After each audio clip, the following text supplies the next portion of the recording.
하나님의 말씀 봉독하겠습니다. 요한복음 17장 1절에서 5절까지의 말씀입니다. 신약성경 175면에 있습니다. 요한복음 17장 1절에서 5절까지의 말씀입니다.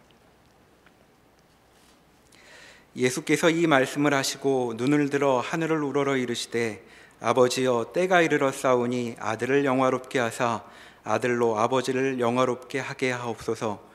아버지께서 아들에게 주신 모든 사람에게 영생을 주게 하시려고 만민을 다스리는 권세를 아들에게 주셨음이로소이다. 영생은 곧 유일하신 참 하나님과 그가 보내신 자 예수 그리스도를 아는 것이니이다. 아버지께서 내게 하라고 주신 일을 내가 이루어 아버지를 이 세상에서 영화롭게 하였사오니 아버지여 창세전에 내가 아버지와 함께 가졌던 영화로서 지금도 아버지와 함께 나를 영화롭게 하옵소서. 아멘. 이 요한복음 17장은 예수님께서 마지막 만찬 석상에서 아마 식후에 제자들을 위하여 또 자신이 걸으실 순환의 십자가 길을 위하여 또 그 뜻과 그 내용을 위하여 아버지께 간구하며 또 제자들에게 설명하는 깊은 기도문입니다. 오늘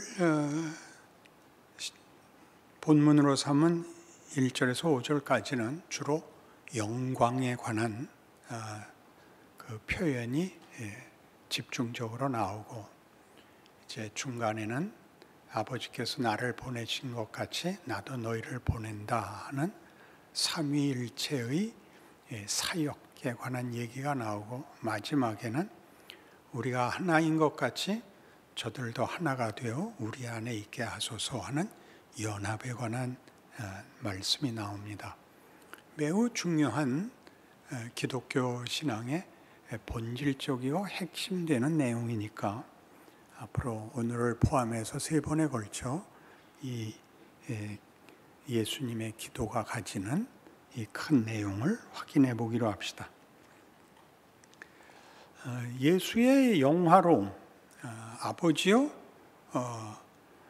아들을 영화롭게 하사 아들로 아버지를 영화롭게 하옵소서. 그러니까 이제 죽으실 겁니다. 그것이 아들의 영광이 되며 아버지의 영광이 됩니다. 죽는 것이 아들이 영광을 받는 것이요, 그 영광을 받는 것이 아버지의 영광이 될 것입니다. 우리가 생각하는 것과는 사뭇 달라서 해석할 엄두가 나지 않습니다. 십자가에 죽으시는 것이 아들로서 아버지께 받는 영광이고, 그렇게 함으로써 아버지가 영광을 받는다는 십자가의 순환은 우리가 두고두고 기독교 신앙인으로서 늘 반복해서 확인하고 더 넓혀가야 하는 이해입니다. 우리는 빌립보서 2장 5절 이하에서 그는 하나님의 본체시나 하나님과 동등됨을 취하지 아니하시고 자기를 비워 종의 형체를 가져 순종하기를 십자가에 죽으실 때까지 순종하셨다라는 예수 그리스도의 순환 해석을 듣습니다. 그리고 그 죽으심을, 그의 순종과 비우심과 낮아지심을 이름으로 하나님이 그를 지극히 높여 하늘에 있는 자나 땅에 있는 자나 땅 아래에 있는 자들로 다 그 이름을 예수 앞에 무릎 꿇게 하시고 아버지께서 영광을 받으셨다라고 해석하는 것을 봅니다. 그러니까 이 부분은 잊지 말고 기억해야 할 것이, 하나님은 우리를 위하여 섬김의 극단의 상태, 섬기는 것, 섬긴다는 것은 섬겨야 할 대상을 위하여 최선을 지나서 극단적인 것까지 다한 예수의 죽음이 하나님이 누구신가, 하나님의 영광이 우리가 알고 있는 승리, 성공에 있지 않고 자기를 내어줌에 있다는 놀라운 사실로 인도합니다. 이런 일은 여러분 많이 우리 외우기도 하고 그랬던 한번 찾아보시죠. 에베소서 1장 3절에서 6절 말씀 다시 한번 확인해 보기로 합시다.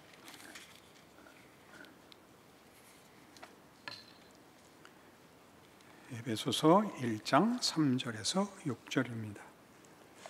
함께 보죠. 찬송하리로다 하나님 곧 우리 주 예수 그리스도의 아버지께서 그리스도 안에서 하늘에 속한 모든 신령한 복을 우리에게 주시되 곧 창세전에 그리스도 안에서 우리를 택하사 우리로 사랑 안에서 그 앞에 거룩하고 흠이 없게 하시려고 그 기쁘신 뜻대로 우리를 예정하사 예수 그리스도로 말미암아 자기 아들들이 되게 하셨으니 이는 그가 사랑하시는 자 안에서 우리에게 거저 주시는 바 그의 은혜의 영광을 찬송하게 하려는 것이라. 찬송, 신령한 복, 사랑, 거룩, 기쁨, 영광, 그의 자녀, 이런 단어들로만 우리라는 존재에 대한 설명, 하나님이 우리를 향하여 가지는 뜻이 소개되고 있습니다. 왜 이런 얘기를 하느냐 하면 여기도 하나 찾아가야겠습니다. 누가복음 7장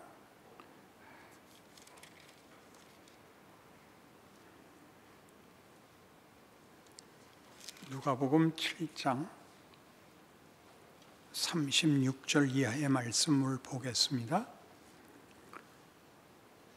한 바리새인이 예수께 자기와 함께 잡수시기를 청하니 이에 바리새인의 집에 들어가 앉으셨을 때에 그 동네에 죄를 지은 한 여자가 있어 예수께서 바리새인의 집에 앉아 계심을 알고 향유 담은 옥합을 가지고 와서 예수의 뒤로 그 발 곁에 서서 울며 눈물로 그 발을 적시고 자기 머리털로 닦고 그 발에 입 맞추고 향유를 부으니 예수를 청한 바리새인이 그것을 보고 마음에 이르되 이 사람이 만일 선지자라면 자기를 만지는 이 여자가 누구며 어떠한 자 곧 죄인인 줄을 알았으리라 하거늘 예수께서 대답하여 이르시되 시몬아 내가 네게 이를 말이 있다 하시니 그가 이르되 선생님 말씀하소서.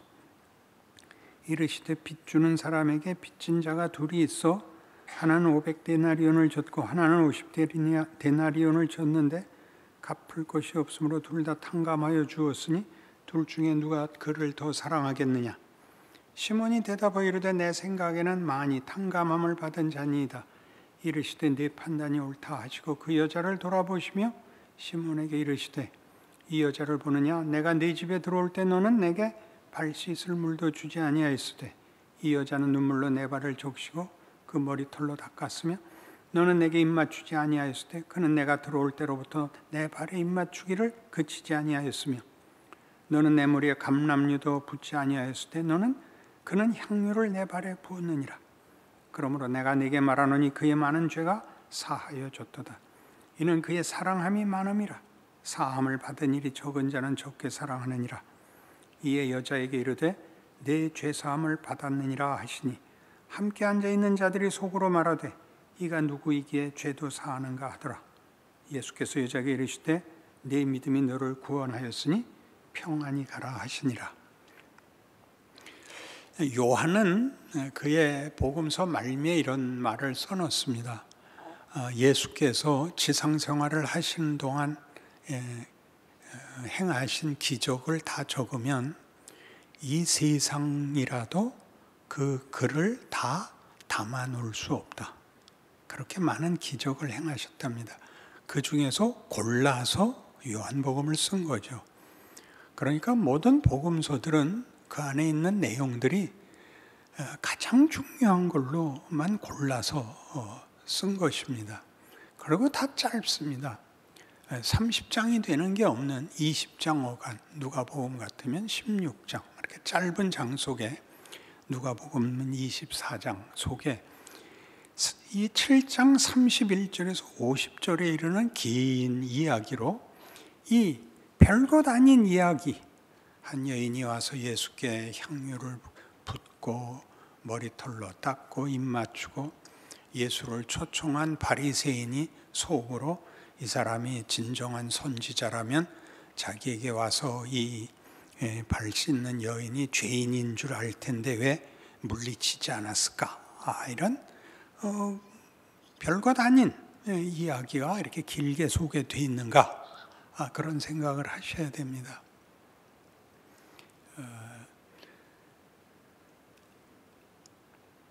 예수님을 초청한 이 시몬은 바리새인이라 여기 나와 있고 그들은 옳고 그른 일에 모든 잣대를 판단 기준을 갖고 있는 당시의 유대인들 중에는 가장 열심히 법을 따라 율법을 따라 살고 하나님을 섬기겠다고 작정하고 실천하고 있는 자들입니다. 그러나 그들은 그들이 가진 이것들이 하나님의 뜻에 맞지 않는 것은 모릅니다. 하나님은 거룩하시고 하나님은 우리에게 거룩을 요구하는데 우리가 하나님이 우리에게 요구하시는 거룩과 우리가 하나님 앞에 거룩해야 한다는 책임에 상당한 거리가 있습니다. 여러 번 인용했지만 대부라는 영화를 보시면 영화가 시작하자마자 한 장의사가 돈 꼴레오네를 찾아와서 내 딸이 백인 남자 둘한테 겁탈을 당했는데 그리고 두들겨 맞아서 형체를 알아볼 수 없게 되었고 원상복귀는 불가능하게 되었습니다. 돈은 얼마든지 드릴 테니 복수를 해 주십시오. 그러자 대부가 이렇게 답을 합니다. 너는 들어올 때 나에게 예를 취하지도 않았고 내 손에 입을 맞추지도 않았고 내 손자의 안부도 묻지 않았다. 너는 돈만 내면 뭐든지 해주는 자로 나를 대했다. 네가 만일 내 가족이었다면 너는 나한테 부탁을 할 필요도 없었다. 왜냐하면 네가 내 가족이라면 너한테 일어난 일은 곧 내게 일어난 일이기 때문이다. 많은 시사를 하지 않습니까? 그러니까 우리가 믿는 하나님의 거룩하심은 얼마나 공포스러운 건지 잘하면 상 주고 못하면 벌하는 하나님으로 돼 있어서 우리는 겁에 질려서 신앙생활을 합니다. 틀리지 않으려 하고 벌받지 않으려고 합니다. 틀리지 않고 벌받지 않게 살면 다 지켜도 보람이 없습니다. 거짓말 안 하고 살고 성실히 산 거는 보람이 없습니다. 그래서 여기는 어떤 부작용이 생기냐 하면 자신이 잘하고 있다는 걸 확인하기 위해서 누구를 비난하고 정죄해야 됩니다. 그게 지금 딱 이 바리새인이 하는 게 그겁니다. 이 사람이 선지자라는데 이 사람이 많은 아버지의 이름으로 권능을 행했다는데 자기한테 와서 발 씻고 입 맞추는 여인이 누군지도 모른단 말인가? 이렇게 마음에 딱 의심이 들었습니다. 그러자 예수가 이렇게 답하는 거죠. 너는 내가 들어올 때 나를 초청해 놓고도 넌 발 씻을 물도 안 줬다. 넌 내 머리에 감람유도 붓지 않았다. 이 여인은 와서 나에게 울며 들어올 때부터 지금까지 내 발에 입 맞추기를 그치지 않았다. 누가 더 하나님께 사랑을 받겠느냐? 그렇게 묻는 겁니다. 그러니 뒤집어 말해서 하나님은 잘잘못과는 상관이 없는 분입니다. 누가 더 하나님을 사랑하는가로 잣대를 삼습니다. 내가 너희를 사랑한 것 같이 너희도 서로 사랑해라. 내가 너희를 위하여 내 아들을 준 것 같이 너희도 제발 나를 사랑해다오. 이것이 성경이 하는 얘기입니다. 거룩이란 로안 윌리엄스의 설명에 의하면 거룩은 분리가 아니라 뛰어들어와 함께하는 것이라죠. 분리란 뭐죠? 거룩은 곁에 갈 수 없이 높고 더 잘난 차별이라고 생각을 하고, 그래서 우리 하나님을 두려워하죠. 성경 끊임없이 하나님을 아버지라 부르라고 얘기합니다. 우리가 성령을 받아서 하나님을 아버지라고 부르느니라, 그렇게 우리 안 합니다. 늘어놓고 무슨 하나의 요구를 하고 용서를 받기 위해서는 잘못을 다 나열해서 회개를 해야 간신히 한번 요구를 할 수 있는 아버지로 생각하지, 이 아버지가 잘못한 거 관두고 아버지 배가 고파요, 그러냐 이리 들어와라, 이렇게 하시는 하나님이라고는 꿈도 꾸지 않고 있다고 성경이 누누이 가르치고 있습니다. 여러분이 다 씻고 자격을 갖춰야 되는 분이 아니라 성경이 얼마든지 얘기하는 은혜롭고 자비롭고 긍휼과 자비의 하나님이라. 어찌 애미가 젖먹이는 아이를 잊겠느냐? 그는 이를 잊을지라도 나는 잊지 않는다. 그래도 안 믿는단 말이에요. 여러분이 만든 하나님은 누구냐 이거죠. 누구냐? 누구를 겁주기 위한 폭력의 하나님, 공포의 하나님을 만들어 놓고 자기도 불안에 떨고 이 불안을 안심시키기 위해서 시비밖에는 할 줄 모르는 신앙이 됐다 이거예요. 뭘 시비를 걸라고 하나님이 너희는 딱 끝까지 이리로 잘못한 새끼들 다 잡아다 죽여라, 이렇게 되지 않았잖아요. 자기가 못 살잖아요. 넉넉할 수가 없죠. 언제나 죄책감과 자책과, 그래서 그걸 다 씻어낼 수 없는 자신에 대해서 분노와 절망이 누군가에게 불길로 터질 수밖에 없잖아요. 이 모든 얘기들은 다 감사와 기쁨과 연결되고 있습니다. 요한복음 15장 보시겠어요?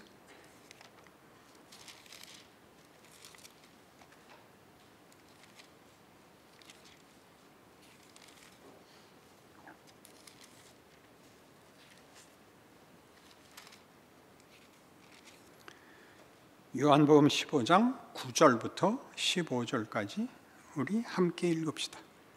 아버지께서 나를 사랑하신 것 같이 나도 너희를 사랑하였으니 나의 사랑 안에 거하라.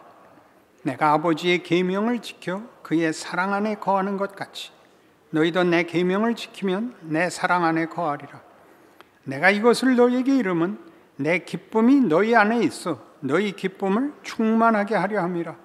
내 계명은 곧 내가 너희를 사랑한 것 같이 너도 서로 사랑하라 하는 이것이니라. 사람이 친구를 위하여 자기의 목숨을 버리면 이보다 더 큰 사랑이 없나니 너희는 내가 명하는 대로 행하면 곧 나의 친구라. 이제부터는 너희를 종이라 하지 아니하리니 종은 주인이 하는 것을 알지 못함이라. 너희를 친구라 하였노니 내가 내 아버지께 들은 것을 다 너희에게 알게 하였음이라. 기쁨, 사랑, 충만. 너희는 더 이상 종이 아니다. 너희는 내 친구다. 친구란 뭐예요? 서로 의지하고 사는 거예요. 하나님이 우리와 당신의 관계를 그렇게 요구한대요. 우리 로마서 8장에서는 뭐라고 봤죠? 그 아들을 우리를 위하여 주신 이가 어찌 그 아들과 함께 모든 것을 은사로 주지 아니하시겠느냐. 이 이상 어디에 무슨 더 조건, 무슨 더 요구가 있겠어요? 그 아들을 주셨는데. 그러니 우리가 잘못하는 것은 뜻밖의 이런 것 때문에 여러분이 방심하게 되거나 허랑방탕하게 되는 게 문제가 아니라 겁을 내는 게 훨씬 문제인 거예요. 그러니까 우린 지금 장로교니까 장로교는 장로교의 자랑이 있고 감리교는 감리교의 자랑이 있고 천주교는 천주교의 자랑이 있어요. 그들이 잘하는 게 있다고요. 각각 그걸 서로 봐줘야 돼요. 당신은 이걸 잘하는군요. 당신네는 이걸 잘하는군요. 우린 이거 잘합니다. 이게 있어야 되는데 너희는 이게 틀렸지. 너희는 이게 틀렸지. 이 손가락을 다 잘라버려야 돼요. 왜 예수를 그따위로 믿어요? 기쁨도 없고 감사도 없고 아무도 반가워하지 않는 존재가 됐잖아요. 여러분의 인생도 그렇잖아요. 여러분 인생을 훨씬 넓게 살 수 있어요. 여러분 아무렇게나 사는 거는 무책임한 거예요. 비겁한 거예요. 그건 도망가고 외면하는 겁니다. 열심히 살아야죠. 열심히 살아도 어렵죠. 걱정할 거 많고. 요한복음 17장이 그 얘기예요. 우리가 누구인가? 우리가 하나님께 어떤 존재인가? 아버지께서 아들로 영광을 받는다는 게 무슨 뜻인가? 아들의 죽음, 그 죽음으로 아버지께서 자식을 죽여서 우리를 구원하겠다 하는 그 방법이 얼마나 영광된 임무인가라고 예수가 고백하잖아요. 아버지께서 이 가장 중요한 일을 나에게 시켰다. 나의 죽음은 나의 영광이고 이렇게 하시는 아버지의 영광이다. 그렇게 말하는 거예요.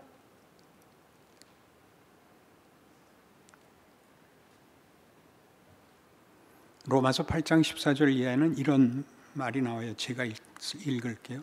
무릇 하나님의 영으로 인도함을 받는 사람은 곧 하나님의 아들이라.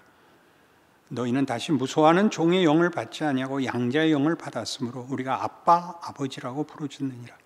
성령이 친히 우리의 영과 더불어 우리가 하나님의 자녀인 것을 증언하시나니 자녀이면 또한 상속자 곧 하나님의 상속자요 그리스도와 함께 한 상속자니 우리가 그와 함께 영광을 받기 위하여 고난도 함께 받아야 할 것이니라.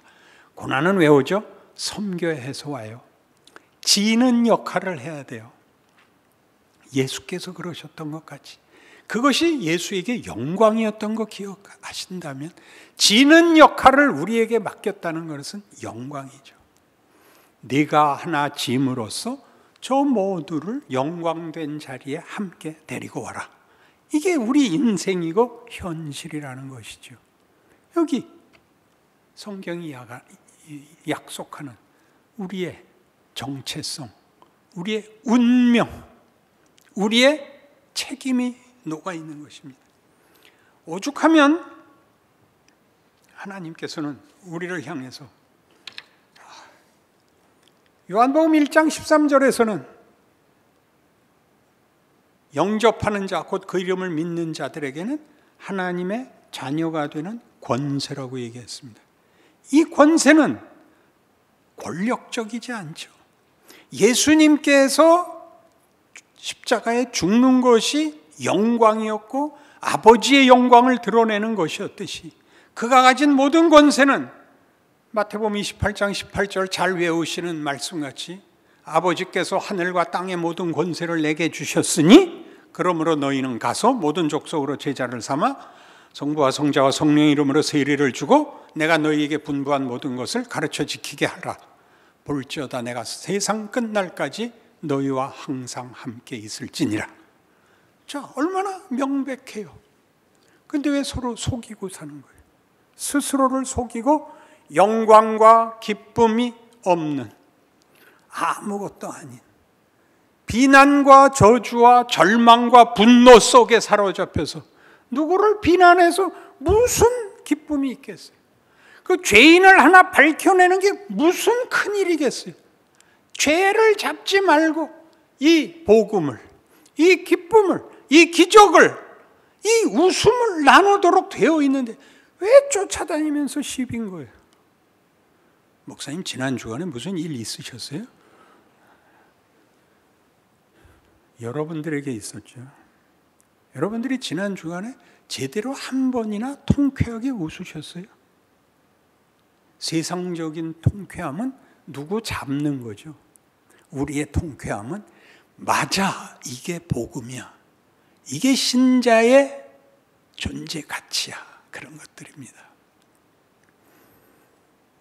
하나님께서 구약에 이렇게 무시무시한 약속을 하신 것으로 우리의 이 신앙에 대한 이해를 확고하게 하기로 합시다. 호세아 2장 19절과 20절인데 제가 읽겠습니다. 이 이스라엘의 멸망을 이제 하나님께서 예언하시고 너희들은 다 벌을 받아서 다 쫓겨가고 너희들 다 망한다. 속에 이게 나옵니다. 너희가 멸망할 것이지만 그건 끝이 아니다. 내가 너희를 다시 기필코 회복하고 내 약속과 약속한 복을 지키겠다죠.